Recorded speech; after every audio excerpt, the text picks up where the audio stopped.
இயேசுவே. நன்றி பிதாவே. இந்த 3ஆம் நாள் நமக்கு ஆசீர்வாதமாக இருக்க எல்லார் வாயில திறந்து ஆண்டவரை நோக்கி நாம் ஜெபிக்கலாம். தேங்க்யூ ஆவியானவரே, உமக்கு ஸ்தோத்திரம். நீ நல்லவர், நீ நல்லவர், நீ நல்லவர், நீ நல்லவரப்பா. நீர் அன்புள்ளவர் ஆண்டவரே, நீர் போதுமானவர், நீ ஜீவிக்கிற தேவன், எங்களை உயிர்ப்பிக்கிறவரப்பா. எங்கள் மேல் நம்முடைய அனல், எங்கள் மேல் நம்முடைய ஆவியின் வல்லமை நிரம்பனோ ஊற்றனோ கர்த்தாவே. எங்களை அழைத்த தேவன் உண்மை உள்ளதான தேவன். எங்களை தொடுங்கப்பா, எங்களை தொடுங்கப்பா. ஸ்தோத்திரம், ஸ்தோத்திரம், ஸ்தோத்திரம். ஹல்லேலூயா. உமக்கு நன்றி சொல்லி துதிக்கிறோம். எங்களை நேசிக்கிறதான பரலோகத்தின் நல்ல பிதாவே, நல்ல ஆண்டவரே, இந்த ஆசீர்வதிக்கப்பட்ட இந்த 3ஆம் நாள் கூட்டத்திற்காய் ஸ்தோத்திரம். கடந்து வந்ததான நம்முடைய பிள்ளைகள் ஒவ்வொருவரையும் நம்முடைய பரிசுத்தமான கரங்களிலே ஒப்பு கொடுக்கிறேன். கர்த்தருடைய ஆவியானவர் எங்களோடு நீங்க பேசுங்க, எங்களோடு நீங்க பேசுங்க. வந்திருக்கிற மக்கள் வெறுமையாய் போகக்கூடாது ஆண்டவரே. நம்முடைய அனுப்பின காரியமாக வாய்க்கணும், நம்முடைய நாமம் மகிமைப்படணும். இயேசுவின் நல்ல நாமத்தில் பிதாவே, ஆமென், ஆமென். ரோமர் எழுதின நிருபம் 12ஆம் அதிகாரம் 11ஆம் வசனத்தை வாசிக்கலாம். ரோமர் 12:11 வசனம்.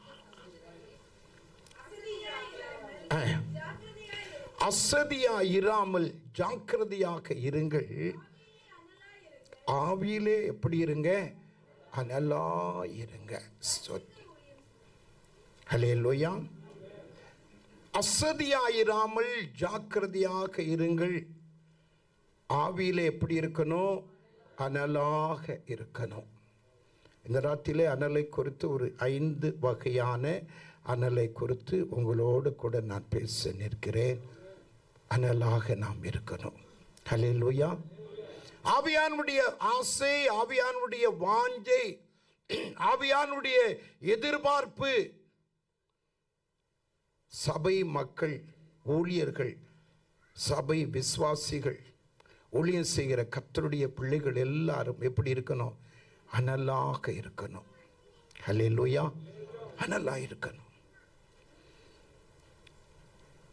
அனலாக இல்லைன்னா என்ன நடக்கும்? சபையில என்ன காரியத்தை சத்துரு செய்வான்? அனலா இருந்தால் நம்முடைய வாழ்க்கையில் என்ன நடக்கும் என்பதை நாம் புரிந்து கொள்ளணும். அன்புடைய ஒரு பெரிய ஆசை வாஞ்சை இல்லை. என்னன்னா, தெய்வ மக்கள், என் சபை மக்கள், என்னுடைய பிள்ளைகள், இரத்தத்தினால மீட்கப்பட்டவர்கள் எப்படி இருக்கணும்? அனலாக இருக்கணும். ஹல்லேலூயா, ஹல்லேலூயா, ஸ்தோத்திரம். நம்முடைய தேவன் யார்? நம்முடைய தேவன் எப்படிப்பட்டவர்? அவர் இருக்கக்கூடிய இடம் எப்படிப்பட்டது? அவருடைய பிரசனம் எப்படிப்பட்டது? அவருடைய ஆசை எப்படிப்பட்டது? அவருடைய வாஞ்சை எப்படிப்பட்டது? ஏன் அனலாய் இருக்க வேண்டும் என்று ஆண்டவராகிய கர்த்தர் எதிர்பார்க்கிறார் என்பதை தேவனுடைய பிள்ளைகளாகிய நாம் புரிந்து கொள்ளணும். எசேக்கியேல் 1ஆம் அதிகாரம் 27ஆம் வசனத்தை எடுத்துக்கொள்ளுங்கள். எசேக்கியேல் 1ஆம் அதிகாரம். அவருடைய இடுப்பாக காணப்பட்டது முதல் மேலெல்லாம் உட்புறம் சுற்றிலும் எப்படி இருந்தது? அக்கினி மயமான சொகுசாவின் நிறமா இருக்க கண்டேன். அவருடைய இடுப்பாக காணப்பட்டது முதல் கீழெல்லாம் அக்கினி மயமாகவும் அதை சுற்றிலும் பிரகாசமாகவும் இருக்க கண்டேன்.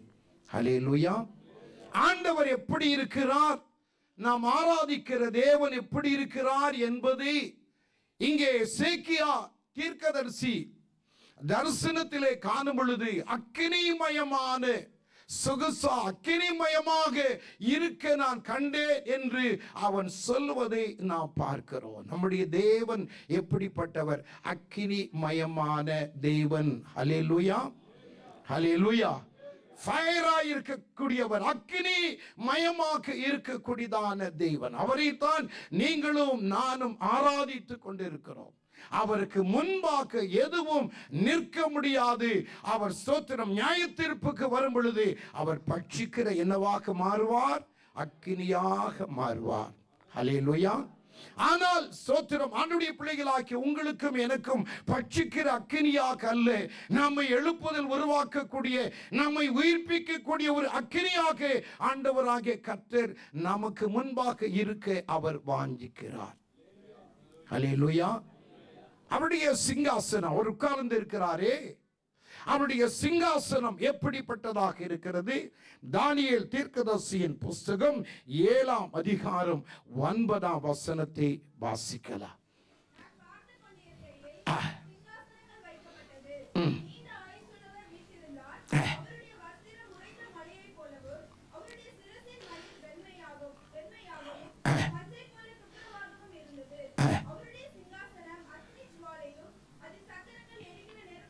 அவருடைய சிங்காசனம் எப்படி இருந்தது?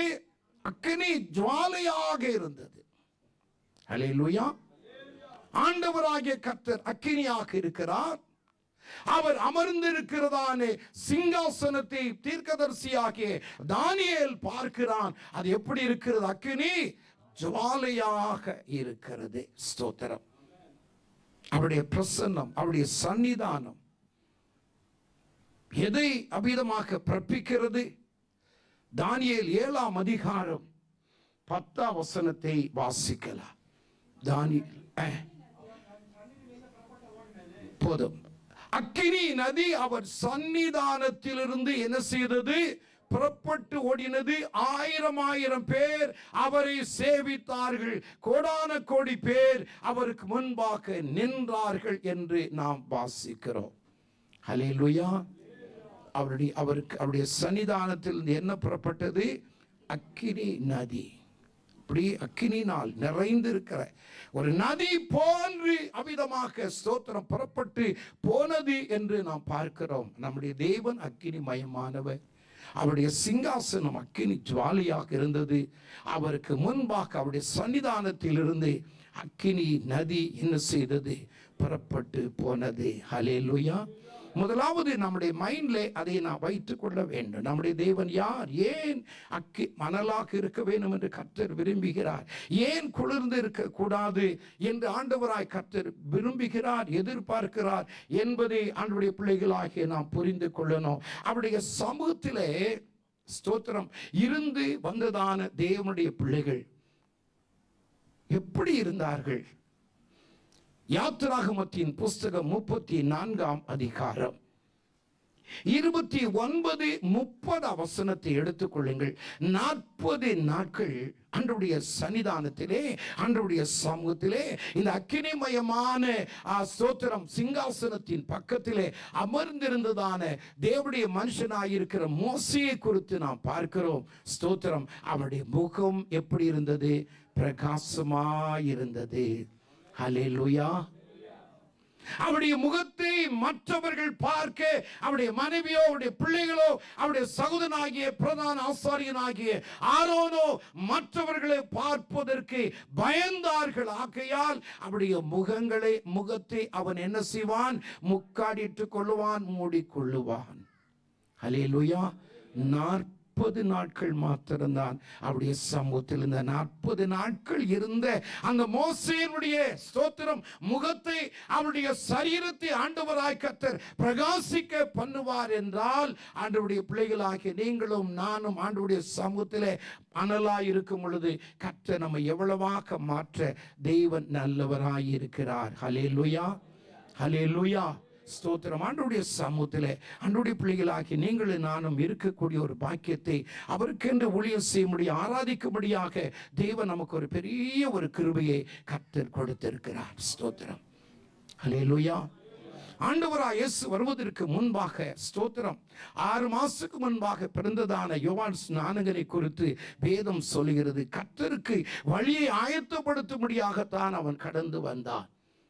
அவனுடைய பிரதிஷ்டை, அவனுடைய ஸ்தோத்திரம் வாஞ்சை, அவருடைய தாகம் எல்லாம் வித்தியாசமா இருந்தது. தேவனுக்காக எதையாயிலும் செய்ய வேண்டும் என்கிற தன்மையோடு கூட ஸ்தோத்திரம், விவாகமற்றவனாய் தன்னுடைய பிரதிஷ்டையிலே அவன் எலியாவை போல ஜீவிக்க வேண்டும் என்கிற ஒரு பெரிய ஒரு ஸ்தோத்திரம், ஒரு தியாக மனப்பான்மை உடையவனாய் அவன் வாழ்ந்ததினால் ஆண்டவராகிய கர்த்தர் அவரை என்னவாக்க மாற்றினார். யோவான் 5ஆம் அதிகாரம் 35ஆம் வசனத்திலே நாம் வாசிக்கிறோம், அவன் எரிந்து பிரகாசி விளக்காக இருந்தார். ஹல்லேலூயா. தேவன் தம்முடைய பிள்ளைகளை எப்படியெல்லாம் மாற்றுகிறார் கவனியுங்கள். ஸ்தோத்திரம். ஏனென்றால் அக்கினிமயமானவர், அக்கினி ஜுவாலை போன்று இருக்கிறவர், தம்முடைய உள்ளத்தின் ஆழத்திலிருந்து அவருடைய வாஞ்சை, என்னுடைய பிள்ளைகள் என்னை ஆராதிக்கிறவர்கள் என்னை போல இருக்க வேண்டும் என்று கர்த்தர் விரும்புகிறபடியினாலே மோசேனுடைய முகத்தை கர்த்தர் பிரகாசிக்க பண்ணினார். ஸ்தோத்திரம். யோவான் ஸ்நானனுடைய வாழ்க்கை முழுவதும் மற்றவர்களுக்கு முன்பாக அவன் எப்படி இருந்தான்? எரிந்து பிரகாசிக்கிற விளக்காக இருந்தான். ஆண்டவருடைய ஆசை என்ன? இந்த பூமிக்கு வரும் பொழுது ஆண்டவருடைய ஆசை, தன்னுடைய ஆசையை வெளிப்படுத்துகிறார். என்ன ஆசை? லூக்கா எழுதின சுவிசேஷம் 12ஆம் அதிகாரம் 49ஆம் வசனத்தை வாசிக்கலாம். பூமியின் மேல் அக்கினியை போட வந்தேன், இப்பொழுதே அது என்ன செய்யணும்? பற்றி எரியணும். ஹல்லேலூயா. பூமியின் மேல் என்ன போட வந்தேன்? நியாய தீர்ப்பின் அக்கினி அல்ல, மற்றவர்களை அழிவுக்குள்ளாக கொண்டு வரக்கூடிய அக்கினி அல்ல, ஒரு எழுப்புதலின் அக்கினியை ஆண்டவராய் கர்த்தர் இந்த பூமியின் மேல் போட வேண்டும் என்று அவர் என்ன செய்தார்? விரும்பினார். அல்லேலூயா. மகாராஷ்டிராவில் ரமாபாய் பண்டிட் என்று சொல்லக்கூடிய ஒரு பிராமண சகோதரி ஒரு ஆர்ஃபனேஜ் நடத்தி கொண்டிருந்தார்கள். 150 பிள்ளைகள், அநாதிகள், பிரஜாதிய மார்க்கத்தை சேர்ந்தவர்கள், ஏழைகள், பாமர மக்களை வைத்து அந்த சகோதரி ஒரு 150 பேரை அவிதமாக ஸ்தோத்திரம் வைத்துக் கொண்டு இந்த ரமாபாய் பண்டிட் என்று சொல்லக்கூடியதான அந்த சகோதரி ஒரு ஆர்ஃபனேஜ் நடத்தி கொண்டிருந்தார்கள். ஒரு நாள் காலையில் டிவோஷனில் அந்த பிள்ளைகள் இந்த லூக்கா 12:49ஆம் வசனத்தை வாசித்தார்கள். அந்த வசனத்தை அவர்கள் வாசிக்கும் பொழுது, பூமியின் மேல் அக்கினியை போட வந்தேன், அது இப்பொழுதே பற்றேறிய வேண்டும் என்று விரும்புகிறேன் என்று ஆண்டவர் தன்னுடைய விருப்பத்தை சொல்லியிருக்கிறாரே அம்மா, இதற்குரிய விளக்கத்தை எங்களுக்கு சொல்ல வேண்டும் என்று அந்த ஸ்தோத்திரம் பிராமண சகோதரி ரட்சிக்கப்பட்டவர்கள் அந்த அம்மாவை பார்த்து அந்த பிள்ளைகள் கேட்டார்கள். அப்பொழுது ஆண்டவராகிய கர்த்தர் ஸ்தோத்திரம் அந்த அம்மா இப்படி சொன்னார்கள், எனக்கு விளங்கலம்மா, நீங்க ஆண்டவரிடத்தில் கேளுங்க, அவர் தானே சொன்னார், அவர்கிட்ட கேட்டா நிச்சயமாக அதற்கு பதில் கொடுப்பார் என்று சொல்ல அந்த பிள்ளைகள் எல்லாரும் ஸ்தோத்திரம், ஆண்டவரே என்னுடைய வசனத்திற்கு அர்த்தம் என்ன என்று அந்த 150 பிள்ளைகளும் முழங்கால் படியிட்டு ஆண்டவரை நோக்கி அன்றைக்கு உபவாசித்து ஜெபிக்க ஆரம்பித்தார்கள். ஹல்லேலூயா. வரல சொல்லுவோம். ஜெபித்துக் கொண்டே இருந்தார்கள், பதில் இல்லை. அந்த அம்மாவும் வந்து விட்டார்கள். எல்லாரும் நாம கேட்போம், ஆண்டவருக்கு தெரியும் நம்முடைய தாக்கு, நம்முடைய வாஞ்சை. ஸ்தோத்திரம். கர்த்தருடைய ஆவியானவர் இறங்கினார். ஹல்லேலூயா. ஒரு பெரிய ஒரு அந்த கூடாரத்தின் மேல், அந்த விடுதியின் மேல் தேவனுடைய அக்கினி பயங்கரமாய் இறங்க ஆரம்பித்தது. அந்த 150 பிள்ளைகளும் பரிசுத்தாவினால் நிறைக்கப்பட்டு அவையிலே நிறைந்து அந்நிய பாஷைகளை பேசி தேவனை மகிமைப்படுத்திக் கொண்டிருந்தார். அம்மாவையும் நிரப்பினார். வெளியில் சுற்றிலும் இருக்கிறதான கிராமத்தின் மக்கள் எல்லாரும் அந்த ஸ்தோத்திரம், அந்த கூடாரம், அந்த வீடு தீப்பற்றி எரிகிறது என்று சொல்லி ஃபயர் சர்வீஸ்க்கு போன் பண்ண ஸ்தோத்திரம் எல்லாரும் வந்து விட்டார்கள். சுற்றிலும் தண்ணீர் வைத்து அடித்துக் கொண்டிருக்கிறார்கள். அது அந்த அக்கினி அணையவில்லை. பிள்ளையருக்கு உள்ளே இருக்கிறவர்களுக்கு என்ன நடந்ததோ என்று சொல்லி கதவை உடைத்துக் கொண்டு உள்ளே வந்து பார்த்தால் 150 பேரும் ஆவியிலே நிறைந்து கண்ணீரோடு கூட ஸ்தோத்திரம் அவர்கள் அழுது ஜெபித்துக் கொண்டிருப்பதை அவர்கள் கண்டார்கள். ஹல்லேலூயா. இது எந்த தண்ணீரை வைத்து என்ன செய்ய முடியாது? அணைக்கவே முடியாது. ஹல்லேலூயா, ஹல்லேலூயா. ஸ்தோத்திரம். மேலே எரிந்து கொண்டிருக்கிறது, ஆனால் தண்ணீர் ஊற்றினால் அதை அணைய முடியவில்லை. அப்பொழுதுதான் இவருடைய தெய்வம் ஏதோ செய்து கொண்டிருக்கிறார் என்று அங்கே வந்தவர்கள் அறிந்து கொண்டார்கள் என்று அவருடைய புஸ்தகத்தை வாசித்தால் நீங்கள் புரிந்து கொள்ளலாம். ஸ்தோத்திரம். பூமியின் மேல் என்ன போட வந்தேன்? அக்கினியை போட வந்தேன். ஹல்லேலூயா. ஆண்டவருடைய ஆசை என்னுடைய பிள்ளைகள் தேவனுடைய ஆவியினாலே நிறைக்கப்படணும், அவர்கள் மேல் என்னுடைய அக்கினியை நான் ஊற்றணும். அதுதான் ஆண்டவருடைய ஒரு பெரிய ஒரு ஆசை. என்னை கேட்டுக்கொண்டிருக்கிற அருமையானவர்கள், இந்த 3ஆம் நாளிலே ஆண்டவருடைய பிள்ளைகளாகி நீங்களும் நானும் அந்த பரிசுத்த அக்கினியை நாம் பெற்றுக்கொள்ளணும்.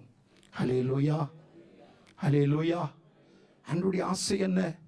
சங்கீதத்தின் புஸ்தகம் 104ஆம் சங்கீதம் 4ஆம் வசனத்தையும் எபிரேயர் 1ஆம் அதிகாரம் 7ஆம் வசனத்தையும் நாம் வாசிக்கும் பொழுது, தம்முடைய தூதர்களை காற்றுகளாகவும் தம்முடைய ஊழியக்காரரை அக்கினி ஜுவாலைகளாகவும் மாற்றுவேன் என்று சொன்னார்.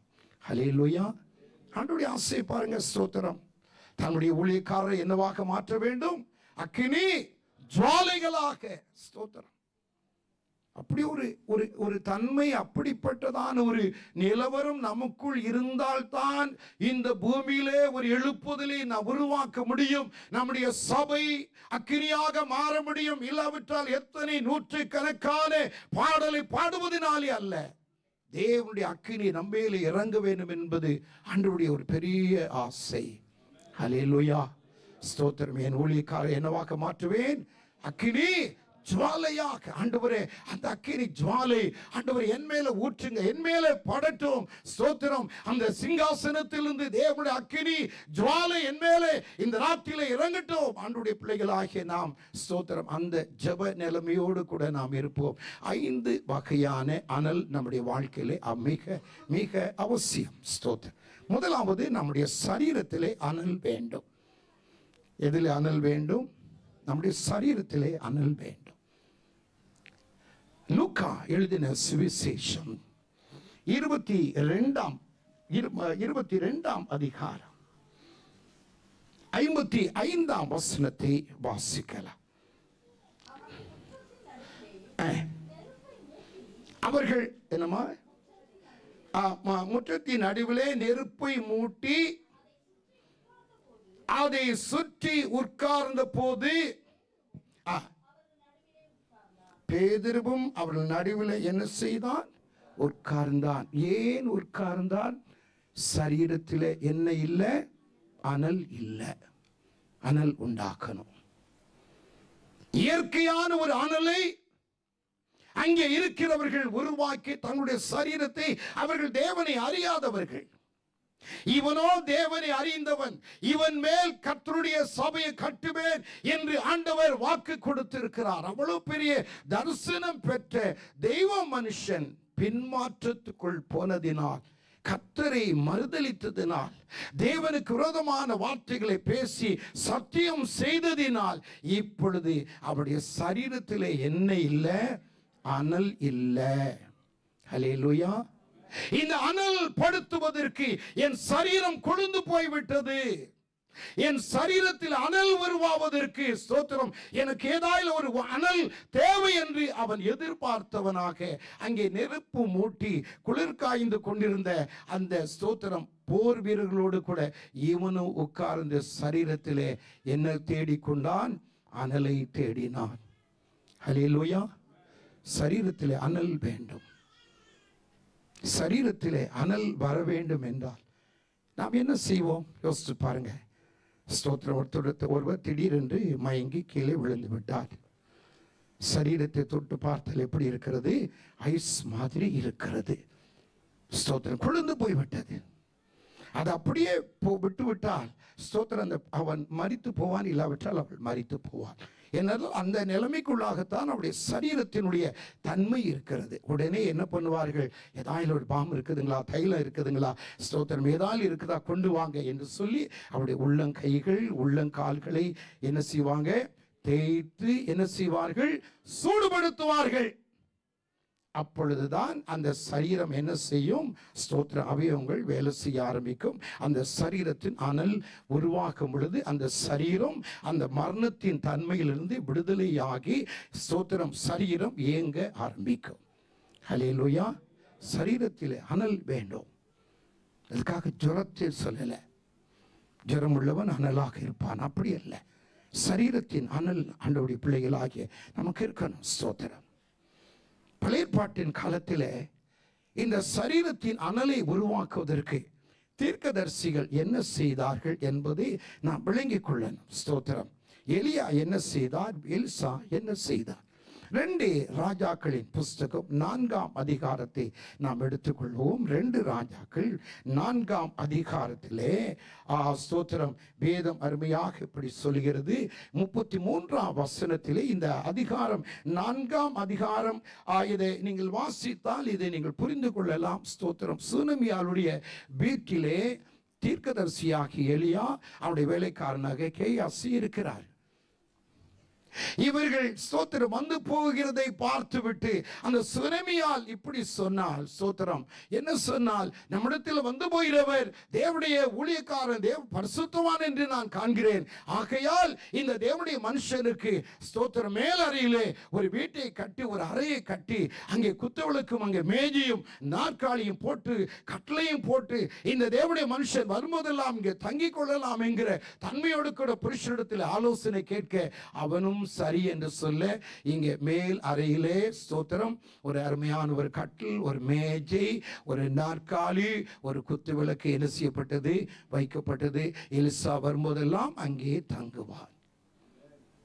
இது நடந்த ஒரு சம்பவம். இப்படி இருக்கிற நேரத்தில் இந்த தீர்க்கதரிசியாகிய எலிசா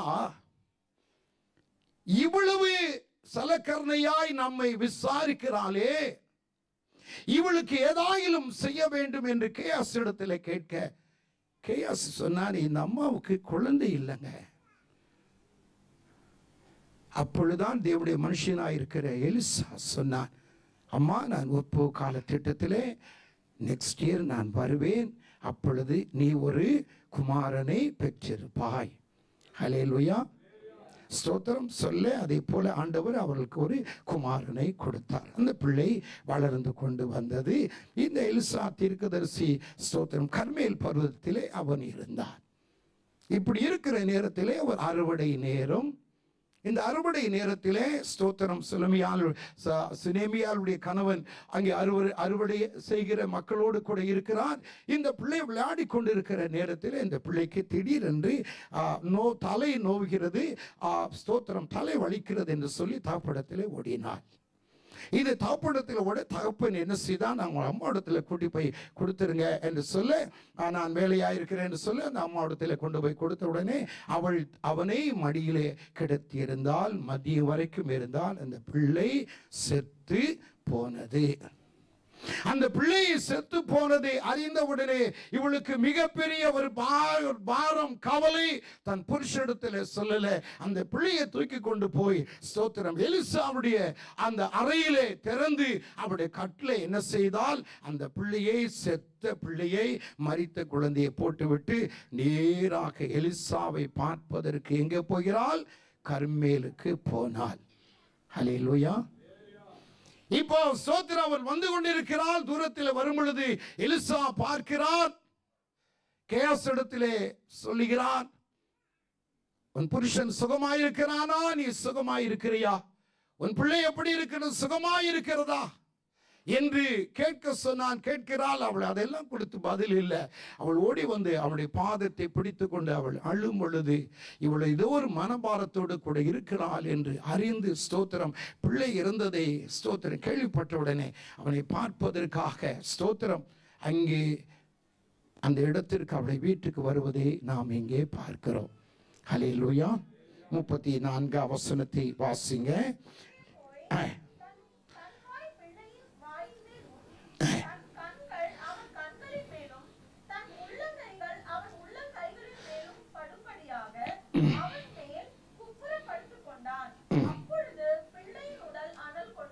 அப்பொழுது பிள்ளையின் உடல் என்ன கொண்டது? அனல் கொண்டது. ஒரு அல்லேலூயா சொல்லுங்க. ஸ்தோத்திரம். தன்னிடத்தில் இருக்கிற அந்த அனலை யாருக்கு உருவாக்குகிறான்? பிள்ளைக்கு டிரான்ஸ்ஃபர் பண்றான். ஹல்லேலூயா. ஏனென்றால் அந்த பிள்ளை மரித்து போய்விட்டது. அந்த பிள்ளை ஜீவனோடு கூட எழுந்திருக்க வேண்டும்.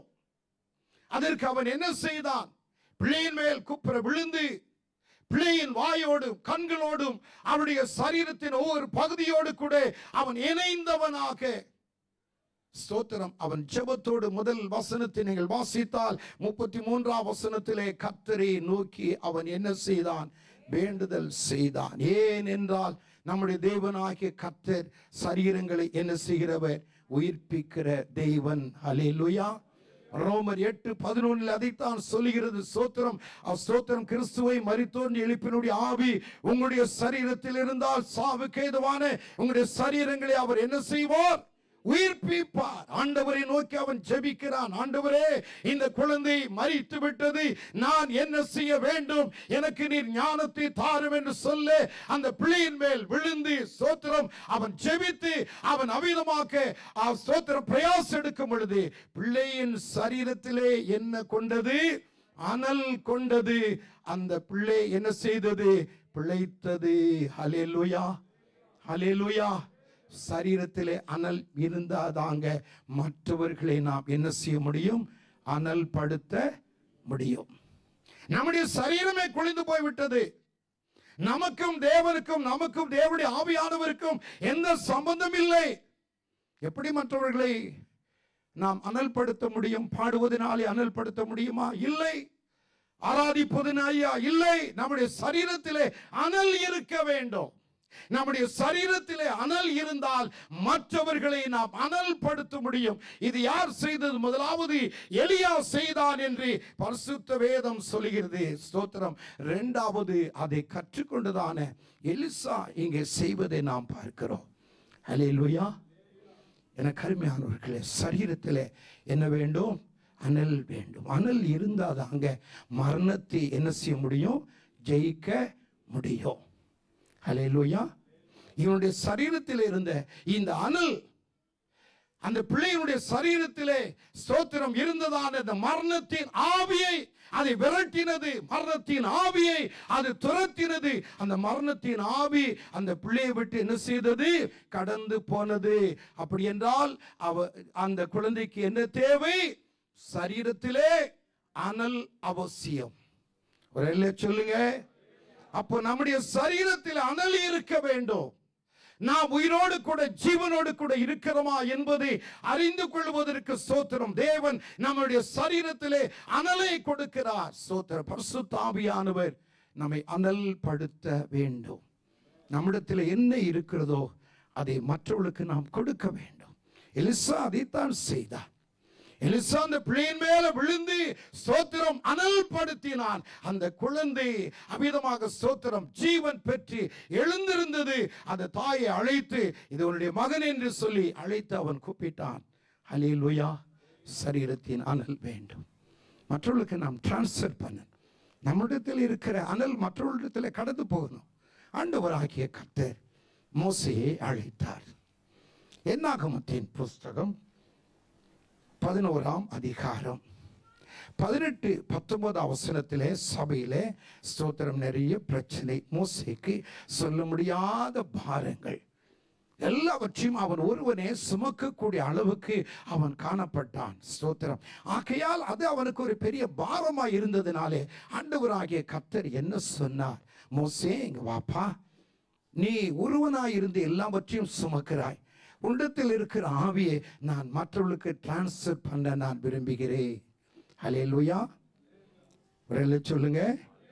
உன்னிடத்தில் இருக்கிற ஆவியை மற்றவர்களுக்கு நான் கொடுக்க போகிறேன்.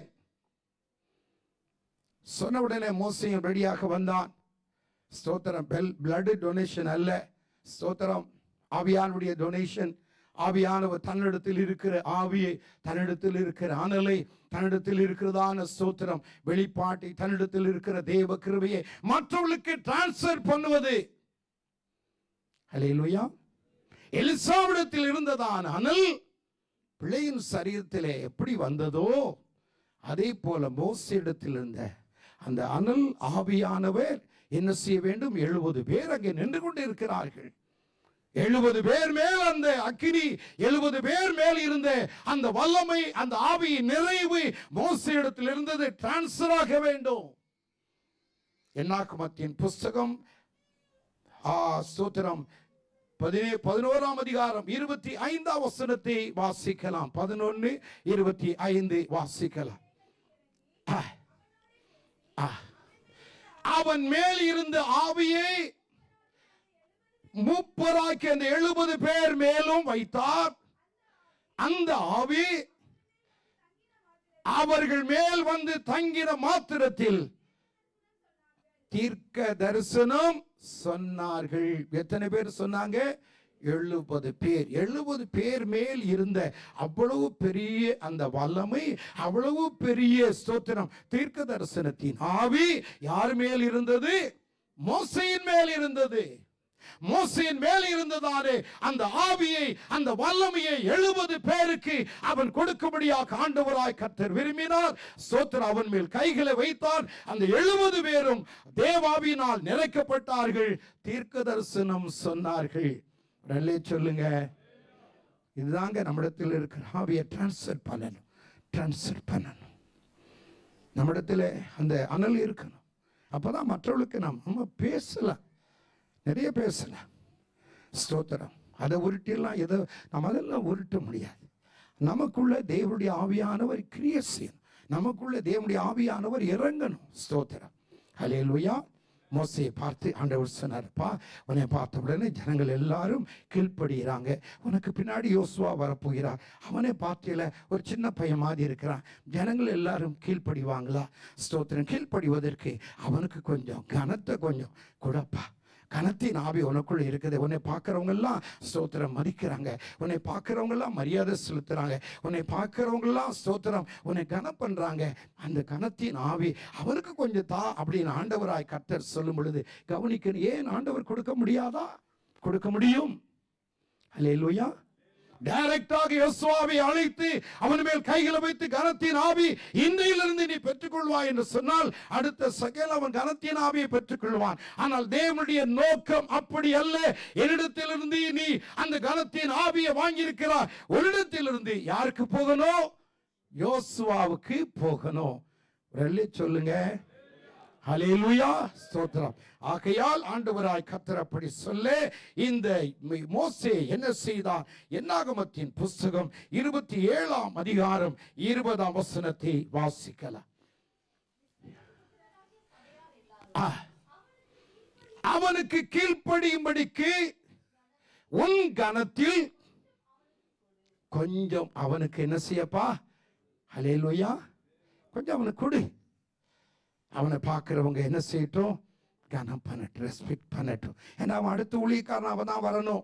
அவன் தான் சார்ஜ் எடுக்கணும். அவன் தான் இஸ்ரவேல் ஜனங்களை வழிநடத்தணும். ஆகையால் உன்னுடைய ஸ்தோத்திரம் கனம் அவனுக்குள் கிடைக்கட்டும்.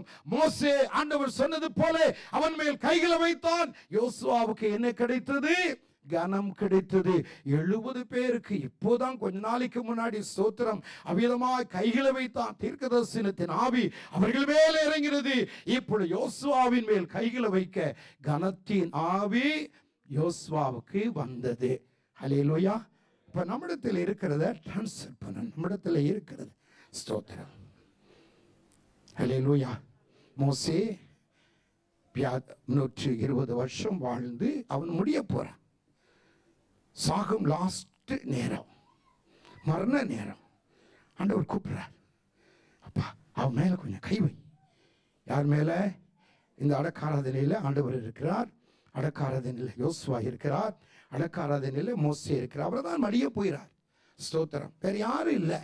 எந்த மூப்பரையும் யாரையும் பிரதான ஆசாரியனாக இருக்கிற ஆரோன் அதற்கு முன்னாக அவன் கடந்து போனான். இப்பொழுது இருக்கிற அந்த ஆசாரியர் எலியாசார் யாருமே அங்கே இல்லை. ஸ்தோத்திரம். ஆண்டவராய் கர்த்தர் சொல்ல இந்த மோசே மரண நேரத்தில் யோசுவாவின் மேல் என்ன வைத்தான்? கைகளை வைத்தான். உபாகமத்தின் புஸ்தகம் 34ஆம் அதிகாரம் 9ஆம் வசனத்தை வாசிக்கலாம். தன் கைகளை வைத்தபடியினால் அவன் ஞானத்தின் ஆவியினால் ஒரு அல்ல சொல்லுங்க. பாருங்க, தங்களிடத்தில் இருந்த அந்த ஸ்பிரிட், தங்களிடத்தில் இருந்த அந்த அனல், தங்களிடத்தில் இருந்த பாருங்கள், தங்களிடத்தில் இருந்ததான அந்த கிருபைகளை என்ன செய்தாங்க? மற்றவங்களுக்கு டிரான்ஸ்ஃபர் பண்ணாங்க. ஹல்லேலூயா. அப்போ உங்களிடத்தில் இருக்கிறத எத்தனை பேருக்கு நீங்க கொடுத்திருக்கிறீங்க? ஸ்தோத்திரம். எத்தனை பேர் உங்கள் நிமித்தமாய் அனல் பெற்றிருக்கிறார்கள்? உங்கள் நிமித்தமாய் உங்களுடைய மனைவி, உங்களுடைய பிள்ளைகள், குடும்பத்தார் அனல் பெற்றிருக்கிறாங்களா? மற்றவங்களை விட்டு விடுங்க. ஸ்தோத்திரம். ஆண்டவராய் கர்த்தர் உங்கள் குடும்பங்களை கொடுத்திருக்கிறார். ஸ்தோத்திரம். நீங்கள் செபிக்கும் போது உங்களுடைய மனைவியின் மேலேயோ பிள்ளைகளின் மேலேயோ அனலை உருவாக்குவதற்குரிய கிருபைகளை நாம் பெற்றிருக்கிறோமா? முதலாவது நம்முடைய சரீரத்திலே என்ன வேண்டும்? அனல் வேண்டும். ஹல்லேலூயா. பொழிந்திடும் வல்லமை, உன்னதத்தின் வல்லமை, ஆவியின் வல்லமை, அக்கினியின் வல்லமை, பொழிந்திடும் வல்லமை, உன்னதத்தின் வல்லமை, ஆவியின் வல்லமை, அக்கினியின் வல்லமை. வல்லமை தேவை தேவா, அம்மே வல்லமை தாரும் வா. இன்றே தேவை தேவா, இப்போ தாரும் தேவா, அம்மே. இயேசுவே, பெந்தெகோஸ்தே நாளில் போல பெரிதான முழக்கத்தோடே, பெந்தெகோஸ்தே நாளில் போல பெரிதான முழக்கத்தோடே வல்லமையாக இறங்கி வரங்களினாலே நிரப்பும். ஆமென். வல்லமையாக இறங்கி வரங்களினாலே நிரப்பும். ஒளிந்திடும் வல்லமை, உன்னதத்தின் வல்லமை, ஆவியின் வல்லமை, அக்கினியின் வல்லமை. ஒளிந்திடும் வல்லமை, உன்னதத்தின் வல்லமை, ஆவியின் வல்லமை, அக்கினியின் வல்லமை. வல்லமை தேவை தேவா, வல்லமை தாரும் தேவா. இன்றே தேவை தேவா, இப்போ தாரும் தேவா. இன்றே தேவை தேவா, இப்போ தாரும் தேவா. அல்லேலூயா. எலிசா மடிந்து போனான். ஸ்தோத்திரம். அடைந்து சில வருஷங்கள் ஆகிவிட்டது. அப்பொழுது அந்த ஊர் ஜனங்கள் தான் இருந்த தன்னுடைய உறவினரை எடுத்துக்கொண்டு அடக்கம் செய்வதற்காக போய்க் கொண்டிருந்தார்கள். எதிரே மோவாபியருடைய படைகளை இந்த மரித்து போன அந்த குடும்பத்தார் கண்டார்கள். இந்த நேரத்தில், அடக்கம் பண்ணுகிற நேரத்தில், இந்த மோவாபியர்களை நாம் பார்த்து விட்டோமோ, ஏதாயிலும் நடந்துவிட நம்மை கொன்று விடுவார்கள் என்ற எண்ணத்தோடு கூட என்ன செய்தார்கள்? பயந்து கொண்டு அவன்தான் மடித்து போனான், அவன் நிமித்தமாய் நம்முடைய உயிர் ஸ்தோத்திரம் சாகக்கூடாது என்று சொல்லி அவனை அப்படியே தூக்கி ஒரு இடத்தில் எரிந்து விட்டு, எந்த இடம் என்று அவர்களுக்கு தெரியாது, தூக்கி எரிந்து விட்டு அவர்கள் வேகமாக தங்களுடைய கிராமத்தை நோக்கி ஓடினார்கள். ஹல்லேலூயா. என்ன நடந்தது? 2 ராஜாக்கள் 13ஆம் அதிகாரம் 20ஆம் வசனத்தை வாசிக்கலாம். 2 ராஜாக்கள் 13.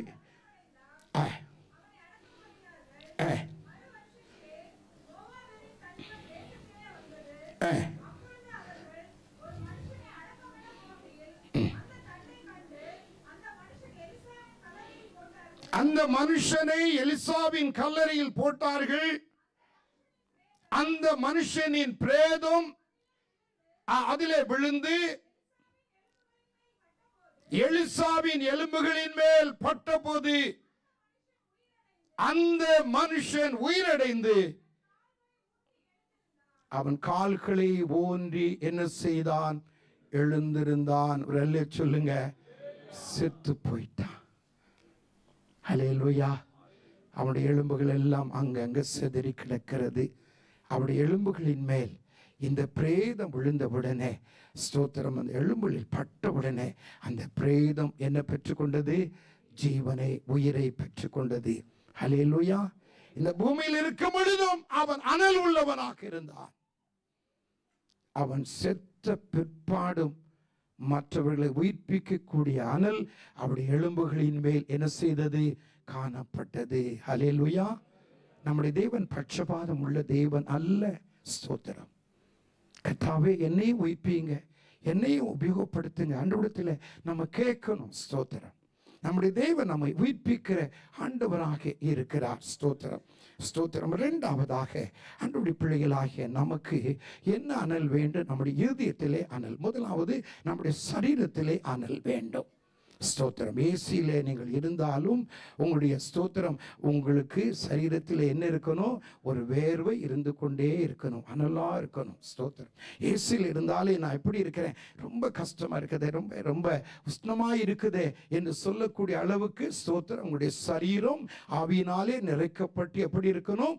அனலாக இருக்கும் பொழுதுதான் ஸ்தோத்திரம் இந்த அனல் மரித்து போன அந்த பையனை ஜீவனோடு கூட எழுப்ப முடிந்தது. ஹல்லேலூயா, ஹல்லேலூயா. உங்களுடைய சரீரத்தின் அனல், யாராயிலும் பலவீனப்பட்டு இருக்கிறாங்க, சோர்ந்து போய் படுத்துட்டாங்க, ஸ்தோத்திர மரணத்தின் நேரத்துக்குள் வந்துட்டாங்கன்னு சொன்னால், உங்களுடைய ஆவி, உங்களுக்குள் இருக்கிற ஆவியானவர், உங்கள் மேல் இருக்கிற ஆவியானவர் அவருடைய சரீரத்தை தொட்ட மாத்திரத்திலே அந்த மரணத்தின் பலவீனம் அவர்களை விட்டு என்ன செய்யும்? கடந்து போகும். ஹல்லேலூயா, ஹல்லேலூயா. ஸ்தோத்திரம். அதுதான் சரீரத்தினுடைய அனல் செய்கிற ஒரு வேலை. இரண்டாவது, இருதயத்தின் அனல். 39ஆம் சங்கீதம் 3ஆம் வசனத்தை வாசிக்கலாம். சங்கீதம் 39 3ஆம் வசனம். என் இருதயம் எனக்குள்ளே என்ன கொண்டது? அனல் கொண்டது. என் இருதயம் என்ன செய்தது? அனல் கொண்டது. என் சரீரம் அனல் கொண்டது. மற்றவர்களை உயிர்ப்பிக்கக்கூடிய, மற்றவர்களை ஸ்தோத்திரம் பலப்படுத்தக்கூடிய அந்த அனல் எனக்குள்ளாக வெளிப்பட்டு அநேகரை தொட்டது, அநேகரை சுகமாக்கிறது, அநேகரை உயிர்ப்பித்தது, அநேகரை ஸ்தோத்திரம் எழுப்பி வேலை செய்யக்கூடிய தன்மைக்கு நேராக நடத்தினது என் சரீரத்தில் இருந்த அனல் நிமித்தமாய். ஹல்லேலூயா. எப்பொழுது நாம் பார்க்கிறோம், என் இருதயம் எனக்குள் என்ன செய்தது? அனல் கொண்டது. இருதயம் அனலா இருக்கணும். ஸ்தோத்திரம். ஏன் அனல் கொண்டது? இருதயத்தில் என்ன நடந்தது? அனல் கொள்ளுவதற்கு அந்த இருதயத்தில் ஆவியானவர் என்ன செய்தார்? ஸ்தோத்திரம். வாசிங்க அந்த வசனத்தை. நான் தியானிக்கையில் என்ன மூண்டது? அக்கினி மூண்டது. எனக்கு, என் இருதயம் எனக்குள்ளே அனல் கொண்டது. நான் தியானிக்கையில் அக்கினி மூண்டது. இந்த அனல் எப்படி வந்தது என்றால், தேவனுடைய வசனத்தை அவன் தியானித்ததினாலே. ஒரு சொல்லுங்க. அப்ப கையில நான் வைத்திருக்கிற இந்த வேத வசனம் எப்படிப்பட்டது? அக்கினியை உருவாக்கக்கூடிய வார்த்தை. ஸ்தோத்திரம். இந்த நம்முடைய கையில வைத்திருக்கிற இந்த வேத வசனம் ஆவியாகவும் அதற்குள் என்ன இருக்கிறது? ஜீவனும் இருக்கிறது. ஸ்தோத்திரம். அப்ப இந்த தேவனுடைய வசனத்தினை வாசிக்கும் போது இது ஒரு கடமைக்காக அல்ல, இது ஒரு கடமைக்காக நாம் வாசிப்போம் என்றால், நம்முடைய வாழ்க்கையில எத்தனை முறை நீங்க பைபிளை உருட்டி உருட்டி ஸ்தோத்திரம் எத்தனை முறை அவிதமாய் வாசி பிடித்தாலும் அனல் வேண்டும். அனல் இல்லாத வேத வாசிப்பு நம்முடைய வாழ்க்கையில இருந்தால் அது பிரயோஜனமாய் இருக்க முடியாது. அல்லேலூயா. எத்தனை பேர் ஒழுங்காக வேதத்தை வாசிக்கிறீங்க? அநேகருக்கு வேதம் வாசிப்பதற்கு எல்லாத்துக்கும் நேரம் இருக்குது. சமையல் பண்ண கூட நேரம் இருக்குது, வேலை செய்ய நேரம் இருக்குது. ஆனா எதுக்கு நேரம் இல்லை? வேதம் வாசிக்க அநேகருக்கு நேரம் இல்லைங்க. உண்மையா சொல்றேன். ஸ்தோத்திரம். அநேகருக்கு ஜெபிக்க நேரம் இல்லை. பிசாசு களவாடிட்டான் நம்முடைய அருமையான நேரங்கள் எல்லாம். ஸ்தோத்திரம். அப்படியே அபகரித்து விட்டான். ஆகையால் தான் இன்னைக்கு அநேகருடைய வாழ்க்கையில் என்ன இல்லை? இருதயம் அனல் இல்லை. ஸ்தோத்திரம். ஏதோ பாடுறோம், ஏதோ மற்றவர்கள் ஆவியிலே நிறைகிறார்கள், நாம என்ன செய்கிறோம்? பெற்றுக்கொள்ளாதவங்க பார்த்துக்கிட்டே இருக்கிறோம். ஸ்தோத்திரம். பார்த்துக்கொண்டே நாம் என்ன செய்கிறோம்? ஸ்தோத்திரம். நாமளும் மற்றவர்கள் ஆவியிலே நிறைகிறார்கள் என்று நினைத்துக் கொள்ளக்கூடிய அளவுக்கு நாம் நடந்து கொள்ளலாம். ஆனால் நம்முடைய இருதயம் அனலா இருக்கணும். ஹல்லேலூயா. நம்முடைய இருதயம் எப்படி இருக்கிறது யோசிச்சு பாருங்க. ஸ்தோத்திரம். தேவனுடைய வசனம் எப்படிப்பட்டது? அனல் கொள்ளுவது. சும்மா வேதத்தை வாசித்தால் போதாது. ஒரு குடும்ப ஜெபம் ஒரு இடத்திலே நடந்தது, ஒரு வீட்டிலே நடந்தது. அன்றைக்கு ஸ்தோத்திரம், அந்த பையன்தான் அந்த ஜெபத்தை அவன் ஜெபித்து முடிக்க வேண்டும். அவன் ஜெபிக்கும் போது ஸ்தோத்திரம் என்ன சொல்லி ஜெபித்தான்? அந்த ஆண்டவரே, என்னுடைய அப்பாவுக்கு ஒரு அடி இறக்கும், ஒரு அடி இறக்கும் என்று அவன் சொல்லி ஜெபித்து இயேசுவின் நாமத்தில் முடிக்கிறேன் என்று சொன்னான். ஸ்தோத்திரம். என்னடா இது, அப்பாவுக்கும் அம்மாவுக்கும் பெரிய ஸ்தோத்திரம். என்னடா இது, என்ன சொன்னா? தெரிஞ்சுதான் சொன்னானா இல்லை பைத்தியக்காரனா உளறினானா என்னப்பா என்று சொல்லி அம்மா கேட்க, அம்மா பேர் ஒன்றும் இல்லைம்மா, அப்பா பைபிள் இவ்வளவு வாசிக்கிறாங்க, இவ்வளவு மனப்பாடம் பண்றாங்க, அந்த அறிவெல்லாம் எங்க இருக்குது? தலையில இருக்குதம்மா. அந்த அறிவு எங்க வரணும்? இருதயத்துக்குள்ள வரணும். ஹல்லேலூயா. தலைக்கும் இருதயத்துக்கும் எவ்வளவு தூரம் தான்? ஒரு அடி தூரம் தான். தலையில இருக்கிற அறிவு, தலையில் இருக்கிற தேவ வார்த்தை, தலையில் இருக்கிற தேவனுடைய வசனம் இருதயத்துக்குள்ள வந்தா நம்ம அப்பா மாதிரி ஒரு அருமையான மனுஷ உலகத்திலே யாருமே இருக்க முடியாது. சொல்லுங்க. ஸ்தோத்திரம். இன்னைக்கு எல்லாருக்கும் மேல இருக்குது, தலையில தான் இருக்குது. நிறைய வசனம் எல்லாம் எனக்கு தெரியுங்க, அதுக்கு மேல என்னங்கன்னா தெரியாதுங்க. எல்லாம் எனக்கு தெரியும். எனக்கு அருமையான ஸ்தோத்திரம். தேவனுடைய வசனங்களை வாசிப்பது மாத்திரமல்ல, அந்த வசனம் எப்படிப்பட்டது, எதை செய்கிறது? ஸ்தோத்திரம். எரேமியா 20ஆம் அதிகாரம் 9ஆம் வசனத்தை வாசிக்கலாம். அவரை பிரஸ்தாபம் பண்ணாமலும் இனி கர்த்தருடைய நாமத்தை பேசாமல் இருப்பேன் என்றேன். ஆனாலும் அவருடைய வார்த்தை என் எலும்புகளில் அடைபட்டு எரிகிற அக்கினியை போல என் இருதயத்திலே இருந்தது. சொல்லுவோம். ஹல்லேலூயா. இனி நான் கர்த்தருடைய வார்த்தையை நான் பேச மாட்டேன். பேசி பேசி என்னத்தை கண்டேன்? நிந்திக்கிறார்கள், பரிகசிக்கிறார்கள், கீழ்ப்படிவதில்லை என்று சொல்லி எரேமியா ஒரு முடிவோடு கூட அவன் இருக்கும் பொழுது கர்த்தருடைய வார்த்தை என்ன செய்தது? அவனுக்கு மறுபடியுமாய் இறங்கிறது இருதயத்திலே. அப்பொழுது நடந்ததை அவன் சொல்லுகிறான். ஸ்தோத்திரம். அவருடைய வார்த்தையின் எலும்புகளில் அடைபட்டு எரிகிற அக்கினியை போல என் இருதயத்தில் இருந்தது. ஹல்லேலூயா. தேவ வசனத்துக்கு எப்படி இருந்தது? தேவ வசனம் எப்படி இருந்ததாம்? அக்கினியை போல, ஒரு ஃபயர். ஸ்தோத்திரம். சரீரத்தை அனல்படுத்தக்கூடியதாய், அவருடைய சரீரத்தில் ஒரு அற்புதங்களை செய்யக்கூடியதாய். தேவனுடைய வசனம் வெறும் எழுத்தாக அல்ல, அவருடைய சரீரத்தில் ஒரு ஆவியாகவும் அது ஜீவனாய் இருக்கும்படியாய் அவருடைய சரீரத்தில் அது என்ன செய்தது? பற்றி எரிந்தது. ஹல்லேலூயா. தேவனுடைய அக்கினி, தேவ வார்த்தை அக்கினியை போன்றது. ஸ்தோத்திரம். அதை சரியாய் அதை நாம் ஸ்தோத்திரம் அதை பயன்படுத்தும் முழங்கால் படியிட்டு அந்த வசனத்துக்கு நாம் ரெஸ்பெக்ட் கொடுத்து அதை நாம் வாசிக்கும் பொழுது அந்த வார்த்தை நம்மோடு கூட என்ன செய்யும்? பேசும். நாம் பலவீனமாக இருக்கும் பொழுது நம்முடைய சிறுமையில் அதை நமக்கு என்ன தரும்? ஆறுதலை தரும். வியாதி நேரத்தில் நம்ம உற்சாகப்படுத்தும், வேதனை நேரத்தில் நம்முடைய கவலைகளை அது மாற்றும். ஸ்தோத்திரம். தேவனுடைய வசனங்கள் அன்றைய பிள்ளைகளாகி நீங்களும் நானும் ஸ்தோத்திரம் வாசிக்கணும். எரேமியா தீர்க்கதரிசியின் புஸ்தகம் 23ஆம் அதிகாரம் 29ஆம் வசனத்தை வாசிக்கலாம். என் வார்த்தை அக்கினியை போலும் கண்மலையை நொறுக்கும் சமட்டியை போலும் இருக்கிறது அல்லவோ என்று கர்த்தர் சொல்லுகிறார். ஹல்லேலூயா. என் வார்த்தை எப்படி இருக்கிறது? அக்கினியை போல, ஃபயராக. ஸ்தோத்திரம். என் வார்த்தை அக்கினியை போல. கோஃபர்த் என்று சொல்லக்கூடிய ஒரு தேவனுடைய தாசன் இங்கிலாந்து தேசத்தில் இருந்தார். அவர் எழுந்து பிரசங்கித்தார். பெரிய பெரிய கனவான்கள், பெரிய பெரிய ஸ்தோத்திரம் ஐஸ்வர்யவாட்டிகள் உயர்ந்த அந்தஸ்தில் இருக்கிறவர்கள் எல்லாரும் அந்த ஆலயத்தை நிரப்பி இருந்தார்கள். அவர் எடுத்துக்கொண்டதான வார்த்தை பட்சிக்கிற தேவனுடைய கைகளிலே விழுவது பயங்கரமாக இருக்கும் என்கிற வார்த்தையை அவர் பிரசங்கிக்கும் பொழுது ஜனங்களுக்குள்ளாக ஒரு பயம், ஜனங்களுக்குள்ளாக ஸ்தோத்திரம் நரக வேதனை அனுபவித்தார்கள். ஜனங்களுக்குள்ளாக ஒரு மாற்றம் ஏற்பட்டது. அந்த கத்தீட்ரல், அந்த ஆலயம் மிக பெரிய பெரிய தூண்களினால் ஸ்தோத்திரம் கட்டப்பட்டது.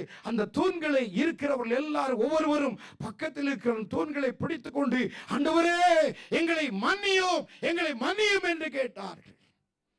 தேவனுடைய அக்கின் தேவ வார்த்தை எப்படிப்பட்டது? எரிகிற அக்கினியை போல. ஹல்லேலூயா. எழுப்புதல் வந்தா இதுதான் நடக்கும். ஹல்லேலூயா. எழுப்புதலுக்காக ஜெபிக்கணும், எழுப்புதலுக்காக ஸ்தோத்திரம் ஆண்டவருடைய சமூகத்தில் போராடணும், கண்ணீர் வடிக்கணும். ஸ்தோத்திரம் ஆத்துமா பாரத்தோடு கூட ஆண்டவரே எங்களுடைய நாட்களிலே ஒரு எழுப்புதலை உருவாக்கும் என்று நாம் ஜெபிக்கும் போது எழுப்புதல் வந்தால் என்ன நடக்கும்? ஏசாயா 64 அதிகாரம். ஏசாயா 64 அதிகாரம். நாளைக்கு நீங்கள் எல்லாரும் வேலைக்கு போகணும். குறித்த நேரத்தில் நான் முடித்து விடுவேன். ஏசாயா 64 ஸ்தோத்திரம் 2-3 வசனத்தை வாசிங்க.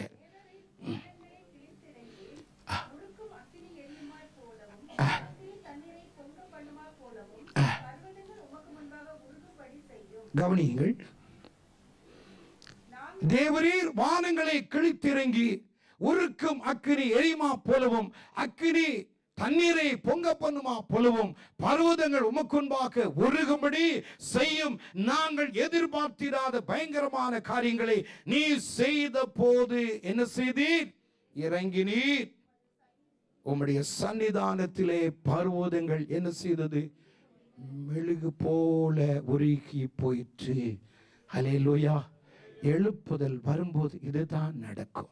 ஸ்தோத்திரம். பர்வதங்கள் போன்று இருந்தவர்கள், திடகாத்திரமாய் இருந்தவர்கள், ஸ்தோத்திரம் பெரிய பெரிய ஐஸ்வர்யவாட்டிகள், அரசியல்வாதிகள், ஸ்தோத்திரம் உயர்ந்த அந்தஸ்தில் இருக்கிறவர்கள், பர்வதம் போல எங்களை யார் என்ன செய்ய முடியும் என்று நினைத்தவர்கள் எல்லாரும் எழுப்புதலுக்கு முன்பாக அவர்கள் எல்லாரும் என்ன செய்வார்கள்?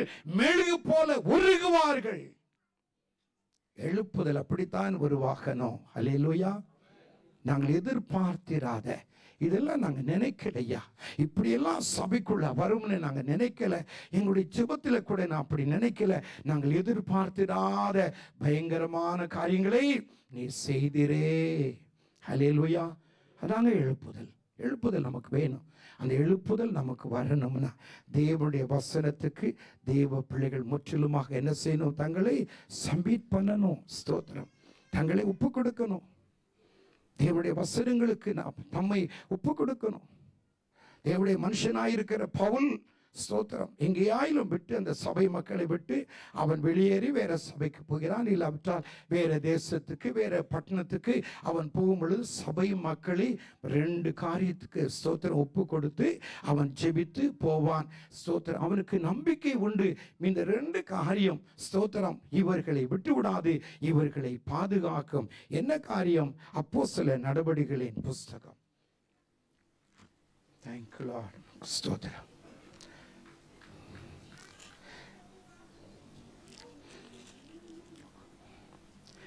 ஒரு நிமிஷம்.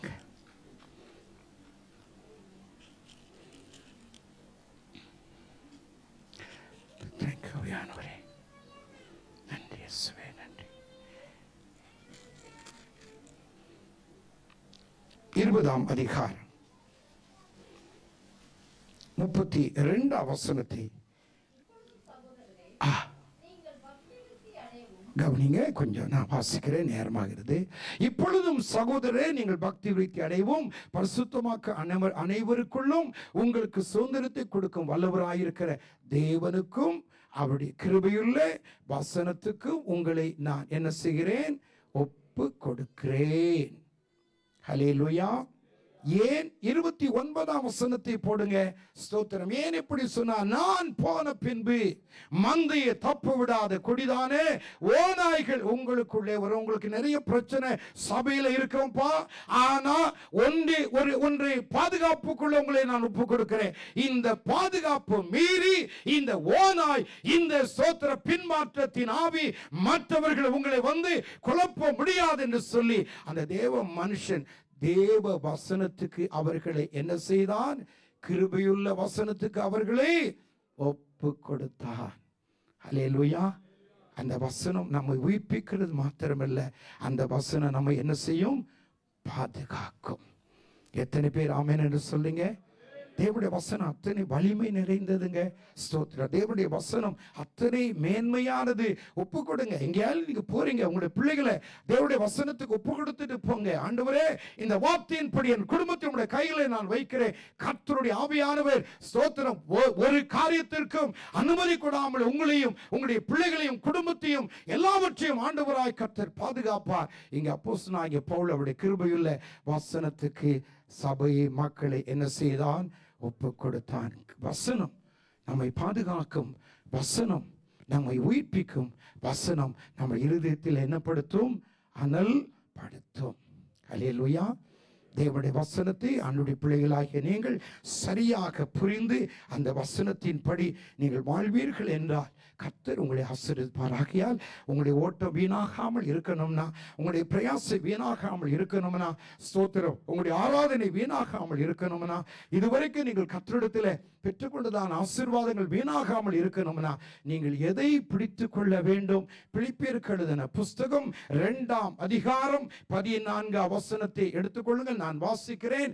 நான் வீணாக ஓடினதும் வீணாக பிரயாசப்பட்டது இல்லை என்கிற மகிழ்ச்சி கிறிஸ்துவின் நாளிலே எனக்கு உண்டாயிருப்பதற்கு ஜீவ வசனத்தை பிடித்துக் கொண்டு உலகத்திலே எப்படி இருக்கிறோம்? சுடர்களை போல பிரகாசிக்கிறோம். ஹல்லேலூயா. என் ஓட்டம் வீணாக கூடாது, நான் பட்ட பிரயாசை வீணாக கூடாது. கிறிஸ்துவின் நாளிலே எனக்கு அது உண்டாக வேண்டும் என்றால் இந்த உலகத்திலே இருக்கிற நாட்கள் எல்லாம் எதை நான் பிடித்துக் கொண்டேன்? ஜீவனுள்ள வசனத்தை. ஹல்லேலூயா. தேவனுடைய வசனத்தை, உங்களோடு கூட பேசுகிற வார்த்தைகளை, உங்களோடு கூட இடைப்படுகிற வார்த்தைகளை ஸ்தோத்திரம் குறித்துக் கொள்ளுங்க. அந்த வசனங்களை பிடித்துக் கொள்ளுங்க. இந்த வசனத்தின்படி கர்த்தாவே என்னையும் குடும்பத்தை கட்டுறேன். இந்த வசனத்தின்படி என்னுடைய வாழ்க்கையை நீர் ஆண்டவரே நான் அமைத்துக் கொள்ள நான் விரும்புகிற தேவனுடைய வசனத்துக்கு உங்களை ஒப்பு கொடுப்பீர்கள் என்று சொன்னால் நீங்கள் ஓடின ஓட்டம் என்னாகாது? வீணாகாது. அல்லேலூயா. நீங்க பட்ட பிரயாசம் வீணாகும், உங்களுடைய கண்ணீர் வீணாகாது. ஸ்தோத்திரம். நீங்கள் கொடுத்த பணமோ எதுவோ வீணாகாது. ஸ்தோத்திரம். கிறிஸ்துவின் நாளிலே உங்களுக்கு என்ன உண்டாகும்? மகிழ்ச்சி நிறைந்து இருக்கும். ஹல்லேலூயா. என் ஆண்டவரை நம்பினேன், தேவனுடைய வசனத்தை நான் பிடித்துக் கொண்டேன். அவர் என்னை ரட்சித்தார், என்னை அபிஷேகித்தார், என்னை வேறுபடுத்தினார். ஸ்தோத்திரம். என் ஆண்டவராய் கர்த்தர் வசனத்தின்படி என்னை நடத்தினார். நான் நினைச்சது போல ஸ்தோத்திரம் என்னை பரலோகத்தில் கொண்டு வந்து என்ன செய்திருக்கிறார்? நிறுத்தியிருக்கிறார். அந்த மகிழ்ச்சி உங்களுடைய உள்ளத்தின் ஆழத்திலே எழும்பும். ஹல்லேலூயா. ஹல்லேலூயா. மூன்றாவதாக எதிலே நாம் அனலா இருக்கணும்? ரோமருக்கு எழுதின நிருபம் 12ஆம் அதிகாரம் 11ஆம் வசனத்தை எடுத்துக்கொள்ளுங்க. ஸ்தோத்திரம். அசதியாயிராமல் ஜாக்கிரதையாயிருங்கள், ஆவியிலே அனலாயிருங்கள். ஹல்லேலூயா. எதிலே அனலா இருக்கணும்? ஆவியில, ஸ்பிரிட்ல அனலா இருக்கணும். சரீரத்திலே அனலா இருக்கணும். இருதயத்திலே என்ன செய்யணும்? அனலா இருக்கணும். ஆவியிலே அனலா இருக்கணும். ஸ்தோத்திரம். ஆவியில அனலா இருக்கணும். பாடும்போதே ஆவியானவர் இறங்கணும். ஸ்தோத்திரம். நடத்தும் பொழுதே கர்த்தருடைய ஆவியானவர் நம்முடைய உள்ளத்திலே ஸ்தோத்திரம் இறங்கி கிரியை செய்யணும். ஆவியிலே நாம் எப்படி இருக்கணும்? அனலா இருக்கணும். ஜெர்மன் தேசத்திலிருந்து சைனா தேசத்திலே ஊழியம் செய்கிற ஒரு குழுவை பார்ப்பதற்கு லூத்தரன் பிஷப் ஒருவர் பார்க்க வந்திருந்தார். அந்த அவர் ஏர்போர்ட்ல இறங்கின உடனே அவரை சந்தித்து அவருடைய அந்த அண்டர் கிரவுண்ட் சர்ச் அவர்களை அழைத்து கொண்டு அந்த இடத்துக்கு போனார்கள். யாருக்கும் தெரியாது. ஸ்தோத்திரம். மறைவான இடத்திலே அந்த ஆராதனை நடந்து கொண்டு இருக்கிறது. ஸ்தோத்திரம். அங்கே அவங்க ஒரு அம்மா சேரில் உட்காந்துருந்தாங்க. வயதானவங்க, 70 வயது இருக்கும். அவங்கள வந்த உடனே இந்த பிஷப், அம்மா பிரைஸ் லார்ட் அப்படின்னு சொன்ன உடனே அந்த அம்மா கை கொடுத்தாங்க. இவரும் கை கொடுத்து செகண்ட் பண்ணார். ஒரு செகண்டில் தூக்கி டமான அடிச்சது. அவர் போய் சொத்துன்னு விழுந்தார். 70 வயசுள்ள மனுஷன், ஸ்தோத்திரம், ரொம்ப கொஞ்சம் வயசானவர். இந்த அம்மா 70 வயது. உடனே இவருக்கு இப்படியே கஷ்டமாயிடுச்சு. ஏன் இப்படி விழுந்துட்டேன், எனக்கு என்ன ஆச்சு? திரும்ப வந்தார். பிரைஸ் லார்டம்மா அப்படின்னு கை கொடுத்தார். திரும்ப தூக்கி அடிச்சது. அப்போ அவருக்கு விளங்கிருச்சு, இந்த அம்மாவை தொடுவதற்கு நம்மால முடியாது. இந்த அம்மாவுக்குள்ள ஏதோ ஒரு ஃபயர் என்ன செய்யுது இருக்குது அப்படின்னு விளங்கிக்கிட்டார். ஒரு சொல்லுங்க. அப்போ கேட்டார், அம்மா உங்களை தொடக்கூட முடியலையே, தொட்டா தூக்கி அடிக்குதே. ஐயா, நாங்கள் அன்றைக்கு இல்லை சபையில் ஆண்டவரே நாங்கள் நேசித்து ஆராதித்து வரோம் ஐயா. எங்களுடைய பிரேயர் தான், எங்களுடைய உபவாசம் தான், எங்களுடைய பிரயாசம் தான், எங்களுடைய பிரதிஷ்டை தான் இந்த அளவுக்கு கர்த்தர் எங்களை என்னவாய் மாற்றியிருக்கிறார், ஆவியிலே அனலாய் வைத்திருக்கிறார். ஹல்லேலூயா. நான் மாத்திரம் இல்லை, எங்கள் சபையில் யாரை தொட்டாலும் இப்படித்தான் தூக்கி அடிக்கப்படும். அன்றைய பிள்ளைகள் அப்படி இருக்கணும், ஆவியில் அனலா இருக்கணும். ஸ்தோத்திரம். அந்த ஸ்பிரிட் உங்களுடைய மைண்ட்ல, உங்களுடைய பாடியில வரணும், உங்களுடைய ஆவியில வரணும். ஸ்தோத்திரம். ஆண்டவரே, அப்படிப்பட்ட ஒரு கிருபையை தாங்க என்று தேவனுடைய பிள்ளைகளாகிய நாம் ஆண்டவருடைய சமூகத்திலே நாம கேட்கணும். ஹல்லேலூயா, ஹல்லேலூயா. நேரமாயிட்டுருக்கு, வேகமாக நான் ஓடுகிறேன். 9 மணிக்கெல்லாம் நான் முடிச்சிடணும். ஸ்தோத்திரம். கவனிங்க. அப்போ ஆவியிலே தெய்வ பிள்ளைகளாகிய நாம் எப்படி இருக்கணும்? அனலாக நாம் இருக்கணும். அந்த அனலை பற்றி நமக்கு அநேகருக்கு தெரியல. ஒரு குழந்தை, ஒரு 6 மாச குழந்தைன்னு வச்சுக்கோங்க, அது கையில் ஸ்தோத்திரம் ஒரு 500 ரியால் உள்ள ஒரு பணத்தை அந்த குழந்தை கையில் கொடுத்தா அந்த குழந்தைக்கு தெரியும் நினைக்கிறீங்களா? தெரியாது. அதை எடுத்து என்ன செய்யும்? கசக்கும், வாயில் வச்சு என்ன செய்யும்? சவிக்கும், இல்லைன்னா கடிக்கும். ஹல்லேலூயா.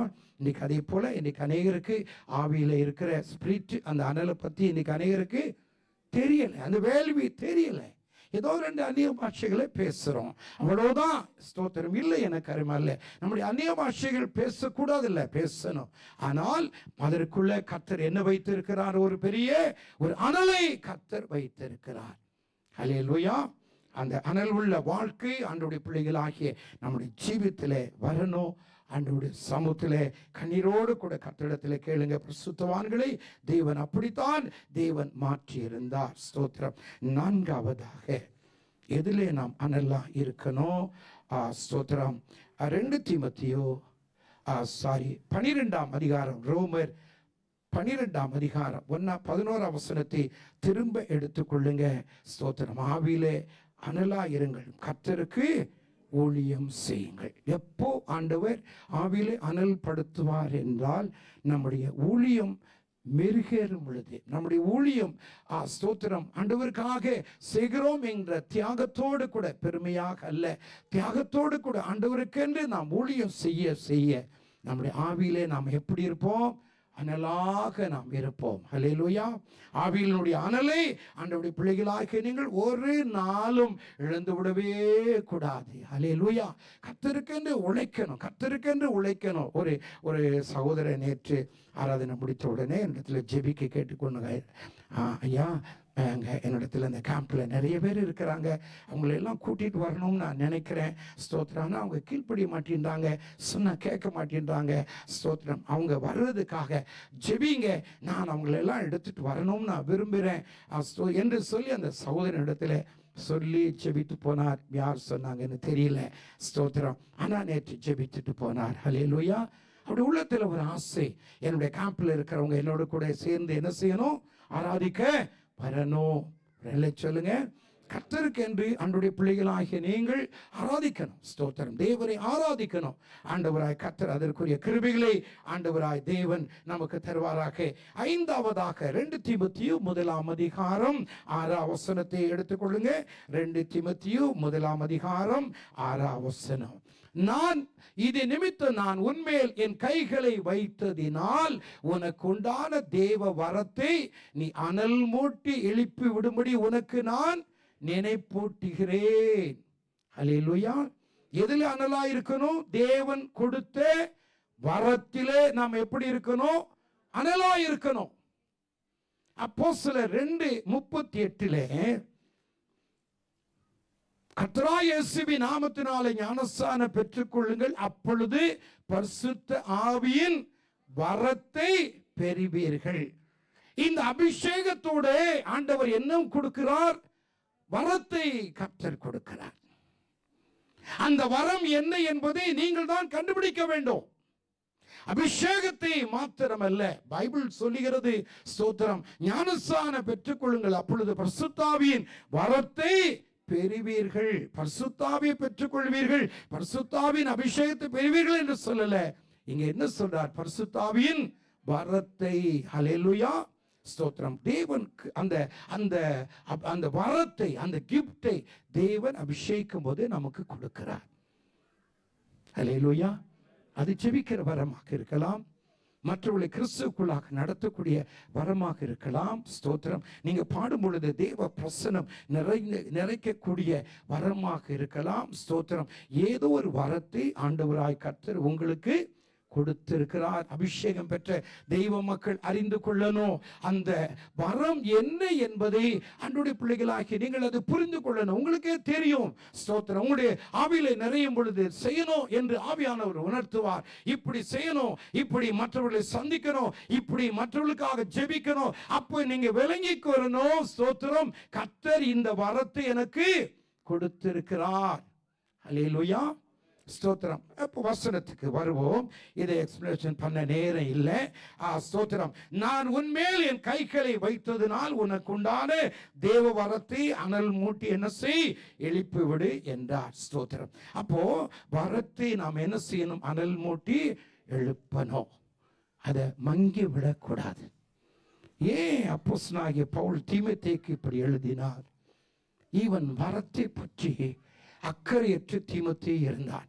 நல்ல உழைப்பான், நல்ல ஊழியம் செய்வான். அந்த ஆசியா மைனர்ல, அந்த சின்ன ஆசியாவிலே ஸ்தோத்திரம், ஒரு பிஷப்பை போல கண்காணியாக இருந்தவன். அநேக சபைகளை கட்டினவன், அநேக சபைகளுக்கு போய் உபதேசிக்கிற ஒரு மனுஷன். ஆனால் வரத்துக்கும் அவனுக்கும் சம்பந்தம் இல்லாதது போல அவன் வாழ்ந்து கொண்டிருந்த ஒரு காலகட்டத்தில் தான் அப்போஸ்தலனாகிய பவுல் சொல்கிறார், நான் உன்மேல் என் கைகளை வைத்ததினால் உனக்கு உண்டான தெய்வ வரத்தை நீ என்ன செய்யணும்? அனல் மூட்டி எழுப்பணும்பா. ஏன் இப்படி இருக்கிற அப்படின்னு பவுல் அப்போஸ்தலன் தீமோத்தேயுக்கு ஸ்தோத்திரம் ஞாபகப்படுத்துகிறார். ஸ்தோத்திரம். ஏன் ஏன் அப்படி ஞாபகப்படுத்தினார்? முதலாவது நிருபத்திலே இவனுக்கு ஆண்டவர் ஏற்கனவே கிருபைகளை, வரங்களை கர்த்தர் கொடுத்திருந்தார். 1 தீமோத்தேயு ஸ்தோத்திரம் 4 அதிகாரம். 1 தீமோத்தேயு 4 அதிகாரம் வாசிங்க. மூப்பராகிய சங்கத்தார் உன் மேல் கைகளை வைத்த போது தீர்க்க தரிசனத்தினால் உனக்கு அளிக்கப்பட்ட வரத்தை பற்றி மூப்பராகிய சங்கத்தார் ஆல்ரெடி உன் மேல கையில் வச்சாங்க. அப்ப உனக்கு என்ன வரம் கிடைத்தது? தீர்க்க தரிசனத்தினால் உனக்கு ஒரு வரம் ஆண்டவர் கொடுத்தார். அதை பற்றி நீ எப்படி இருக்கிறப்பா? அசதியா இருக்கிற அப்படின்னு முதலாவது நிருபத்திலே சொன்னார். ஸ்தோத்திரம். இப்போ இவனுக்குள்ளாக ஒருவேளை நம்ம கை வச்சுட்டா ஸ்தோத்திரம், ஒரு எழுப்புதல் அடைவான், ஒரு உயிர்மீச்சு பெறுவான் என்று சொல்லி அவனை கூப்பிட்டீங்க, வாப்பா ஸ்தோத்திரம் உன் மேல நான் கைகளை வைக்கிறேன் என்று சொல்லி அவன் மேல் கைகளை வைத்தார். தேவனுடைய ஆவியானவர் இறங்கினார். ஆனால் அந்த வரத்தை பற்றி தீமோத்தேயு எப்படி இருந்தான்? அசதியாய் இருந்தான். அல்லேலூயா. கர்த்தர் உங்களுக்கு கொடுத்திருக்கிற வரத்தை பற்றி நீங்கள் எப்படி இருக்கக்கூடாது?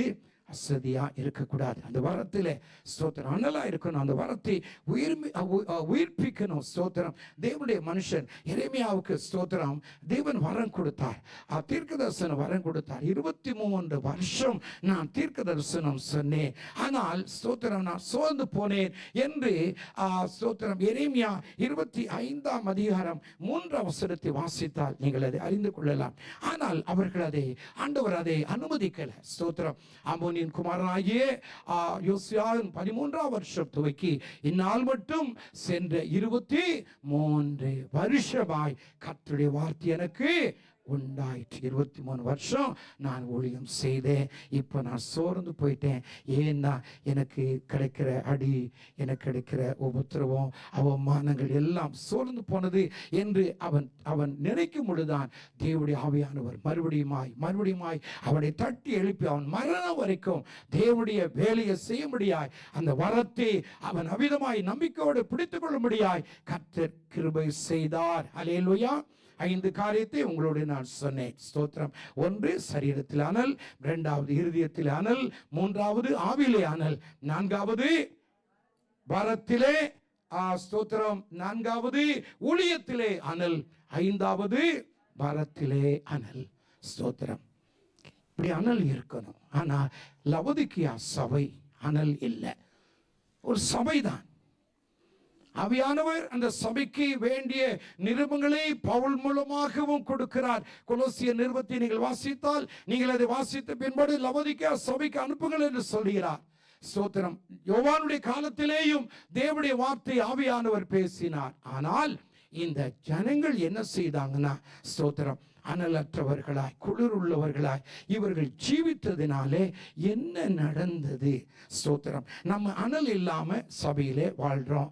ஸ்தோத்திரம். சிலர் இருக்கலாம் ஸ்தோத்திரம் குளிர்ந்து போன தன்மையிலே இருக்கலாம். அப்பொழுது நம்முடைய சபை எப்படி இருக்கும்? நம்முடைய சபையில் இருக்கிற மக்கள் எப்படி தங்களை நினைத்து கொண்டிருப்பார்கள்? ஸ்தோத்திரம். வெளிப்படுத்தின விசேஷம் 3ஆம் அதிகாரம் 14-15 வசனத்தை எடுத்துக்கொள்ளுங்க, வாசிங்க. லவோதிக்கேயா சபையின் தூதனுக்கு நீ எழுத வேண்டியது என்னவெனில், உண்மையும் சத்தியமுள்ள சாட்சியும் தேவனுடைய சிருஷ்டிக்கு ஆதியமாயிருக்கிற ஆமேன் என்பவர் சொல்கிறதாவது, உன் கிரியைகளை நான் அறிந்திருக்கிறேன். நீ குளிருமல்ல அனலும் அல்ல, நீ குளிராவது அனலையாவது இருந்தால் நலமாயிருக்கும். ஸ்தோத்திரம். இப்படி நீ குளிரின்றி அனலுமின்றி வெதுவெதுப்பாயிருக்கிறபடினால் உன்னை என் வாயிலிருந்து என்ன பண்ணுவேன்? வாந்தி பண்ணி போடுவேன் என்று ஆண்டவராகிய கர்த்தர் அந்த சபையை குறித்து சொன்னார். ஏன் இப்படி சொன்னார்? அது குளிரா இருந்ததினால் அந்த சபையில் இருக்கிற மக்கள் எப்படிப்பட்டவர்களாக இருந்தார்கள்? 3ஆம் அதிகாரத்தை எடுத்துக்கொள்ளுங்க. 3ஆம் அதிகாரம் 17ஆம் வசனத்தை போடுங்க. 17ஆம் வசனம். ஸ்தோத்திரம். நீ நிர்பாக்கியம் உள்ளவனும், கவனிக்கணும், இந்த அனலுமின்றி குளிருமின்றி வெதுவெதுப்பாயிருந்த சபையை தன்மையை பார்த்து ஆவியானவர் சுட்டி காண்பிக்கிறார். நீ நிர்பாக்கியம் உள்ளவனும் பரிதபிக்கப்படத்தக்கவனும் தரித்திரனும் குருடனும் நிர்வாணியுமாயிருக்கிறதே நீ அறிய விடாது. இந்த குளிர்ந்த ஒரு நிலைமை, ஒரு அனல் இல்லாத ஒரு வாழ்க்கை சபைக்குள்ளாக்க யார் இருந்தால் எத்தனை வசனங்களை நீங்க கேளுங்க, அது உங்களுடைய உள்ளத்தின் சரீரத்திலே உங்களுடைய ஆவியோடு கூட இணைப்படாது. எத்தனை பெரிய பிரசங்கியார் ஸ்தோத்திரம் தேவதூதனே இறங்கி வந்தாலும் வசனங்களை கேட்டு இப்படி தலையாட்டிட்டு போக முடிய, நமக்கும் வசனத்துக்கு என்ன இருக்காது? சம்பந்தமே இருக்காது. இங்க பாருங்க. ஸ்தோத்திரம். ஆண்டவர் சொல்ற, நீ நிர்பாக்கியம், நீ பரிதபிக்கப்படவும், தரித்திரன், நீ குருடன், நிர்வாணி அப்படின்னு சொன்னாலும் அவங்க என்ன சொன்னாங்க? நான் ஐஸ்வர்யவானன், நான் திரவிய சம்பனன், எனக்கு ஒரு குறைவும் கிடையாது. சும்மா அப்படியெல்லாம் பிரசங்கியார்கள் ஏமாத்துறாங்க, பாஸ்டர்மார்கள் ஏமாத்துறாங்க. நல்லதானே இருக்கிறேன், எனக்கு என்ன குறை இருக்குது? அருமையான வேலை இருக்குது, அருமையான சம்பாத்தியம் இருக்கிறது. உங்களை நீங்களே என்ன செய்வீங்க? ஏமாற்றிக் கொள்ளுவீங்க. அதை ஏமாற்றுவதற்கு பிசாசு என்ன செய்வான்? ஸ்தோத்திரம் கிரியை செய்வான். ஆண்டவர் சொல்றார், நீ தரித்திரன் என்று சொல்கிறார். நீ நிர்வாணி என்று சொல்றார். உனக்கு ஆவிக்குரிய ஸ்தோத்திரம் ட்ரெஸ் இல்லம்மா, ஆவிக்குரிய வஸ்திரங்கள் உனக்கு இல்ல. ஸ்தோத்திரம். நீ உன்னை நீயே ஏமாற்றி கொண்டிருக்கிறாய். ஸ்தோத்திரம். நீ குருடனாய் இருக்கிறாய். நீ பரிதபிக்கப்படவனா. உன்னை பார்க்கும் போது எனக்கு பரிதாபமா இருக்குது. இல்லைங்க, நாங்க நல்லதா இருக்கிறோம். இல்லை, எனக்கு அருமா இல்லை. கர்த்தருடைய ஆவியானவருடைய வார்த்தைகளுக்கு கீழ்ப்படியாம நாம் அனலுமின்றி குளிருமின்றி நாம் இருப்போம் என்றால் இந்த லவோதிக்கேயா சபையை போலத்தான் நாம் இருப்போம். நாம் எல்லாரும் எழுந்திருப்போம். நாம் ஜெபிக்கலாம். Thank you Lord. ஸ்தோத்திரம். நாம் எல்லாரும் எழுந்திருக்கலாம். ஆண்டவரை நோக்கி நாம் ஜெபிப்போம். ஆண்டவரே, உடைய வார்த்தைகளுக்காக உமக்கு ஸ்தோத்திரம், ஸ்தோத்திரம். நன்றி இயேசுவே. எல்லாரும் வாயை திறந்து ஜெபிக்கலாம். தேங்க்யூ, தேங்க்யூ ஆவியானவரே. எத்தனை நல்லவரப்பா. ஸ்தோத்திரம், ஸ்தோத்திரம், ஸ்தோத்திரம். ஹல்லேலூயா. உமக்கு ஸ்தோத்திரம், ஸ்தோத்திரம். நன்றி ஆண்டவரே, நன்றி பிதாவே. எல்லாரும் வாயை திறந்து நாம் ஜெபிப்போம். கர்த்தருடைய ஆவியானவர் இந்த ராத்திரில உங்களோடு பேசியிருப்பது உண்மை என்றால் ஸ்தோத்திரம். நீங்க எப்படி இருக்கிறீங்க என்பதை உங்களுக்குள்ளாகவே நீங்கள் ஆராய்ந்து பாருங்கள். உங்களுடைய சரீரம் அனலாயிருக்கிறதா? உங்களுடைய இருதயம் அனலாயிருக்கிறதா? ஆவியிலே அனலாயிருக்கிறீங்களா? உங்களுடைய ஊழியத்திலே நீங்க அனலாயிருக்கிறீங்களா? இல்லாவிட்டால் மற்றவர்கள் மெச்சுக்கொள்ளப்பட வேண்டும் என்பதற்காக நீங்க ஊழியம் செய்கிறீங்களா?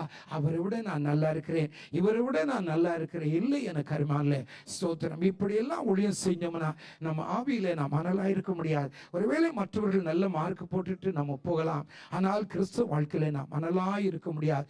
அந்த ஊழியம் தியாகமானது. ஸ்தோத்திரம், தியாகமானது. தேவனுடைய பிள்ளைகளாகிய நீங்களை நான் பிரதிஷ்டையோடு கூட ஒரு தியாகத்தோடு கூட நாம் ஊழியம் செய்ய வேண்டும். கர்த்தர் உங்களுக்கு கொடுத்திருக்கிற வரத்தை நீங்கள் தேடி கண்டுபிடியுங்கள். ஸ்தோத்திரம். என்ன வரத்தை கர்த்தர் எனக்கு கொடுத்திருக்கிறார்? ஸ்தோத்திரம். அபிஷேகம் நீ பெற்றிருப்பது உண்மை என்றால் வரமும் உன்னோடு கூட கிடைத்திருக்கும். ஹல்லேலூயா.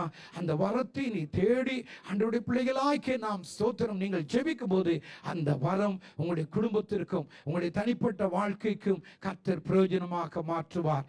வரத்தை ஏன் கொடுக்கிறார்? அவனுடைய பிரயோஜனத்துக்கென்று நான் அவனுக்கு கொடுக்கிறேன் என்று சொல்றார். முதலாவது உங்களுடைய பிரயோஜனம், உங்களுடைய குடும்பத்துக்கு பிரயோஜனம். இரண்டாவது சபைக்கு பிரயோஜனம். தீர்க்க தரிசனம் சொல்லுகிறவனோ அவன் தனக்காக அல்ல, சபை பக்தி விருத்தி உண்டாக்கும்படியாய் அவன் தீர்க்க தரிசனம் சொல்லுகிறான். ஆகையால் வரம் ரெண்டு வகை. ஒன்று உங்களுக்கு, இரண்டாவது சபைக்கு, மற்றவர்களுக்கு. நம்ம எல்லாரும் வாயத்திறந்து நம்ம ஜெபிக்கலாம். ஹல்லேலூயா. உமக்கு நன்றி சொல்லி நாங்கள் உம்மை துதிக்கிறோம் ராஜா. உமக்கு நன்றி சொல்லி துதிக்கிறோம். ஹல்லேலூயா. ஸ்தோத்திரம், ஸ்தோத்திரம். எல்லாரும் வாய் திறந்து ஜெபி. எல்லாரும் தேவனே கரங்களை தட்டி எல்லாரும் தேவனே துதிக்கலாம். நன்றி அப்பா, நன்றி ஆண்டவரே, நன்றி அப்பா, நன்றி ஆண்டவரே. ஆவியிலே அனலாயிருங்கள், கர்த்தருக்கு ஊழியம் செய்யுங்கள் என்று சொன்னவர்.